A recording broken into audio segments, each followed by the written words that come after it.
টেক্সটাইলে পরেও তুমি ফেব্রিক তৈরি করতে পারবে না, কিন্তু কেন? চলো জেনে নেওয়া যাক। তাঁতের প্রাথমিক গতির জন্য। তাঁতের প্রাথমিক গতি হচ্ছে খুব একটা ইম্পর্ট্যান্ট। কাপড় তৈরি করতে গেলে প্রথমে আমার লাগবে তাঁতের প্রাথমিক গতি। তো প্রাথমিক গতি হচ্ছে 3 প্রকার: শেডিং, পিকিং, বিটিং। শেডিংটা কি? টানা সুতাকে উপরের নিচে 2 ভাগে ভাগ করে পরের সুতা চলাচলের রাস্তা তৈরি করাকেই বলা হয় শেডিং। মনে থাকবে তো? টানা সুতাকে উপরে এবং নিচে 2 ভাগে ভাগ করে এই যে একটা রাস্তা তৈরি হয়েছে না, এটা হচ্ছে শেডিং। তো পিকিং কি? শেডের মধ্য দিয়ে পরের সুতা বা মাকু অন্য কিছুর সাহায্যে যখন পরের সুতাকে ফেলে দেওয়া হয়, ওইটা হচ্ছে পিকিং। এখানে শেড তৈরি হয়েছে, এখানে যখন মাকু দিয়ে আমি পরের সুতাকে ফেলে দেব, ওইটা কি হবে? পিকিং। তাহলে বিটিংটা কি? শেডিং করা শেষ, পিকিং করা শেষ, এখন এই পয়েন্ট সুতাকে কী করতে হবে?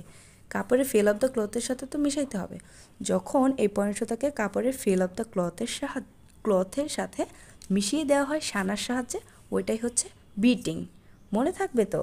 তাহলে যদি কোনো সমস্যা থাকে কমেন্টে অবশ্যই জানাও। আর ভিডিওটি কেমন লাগছে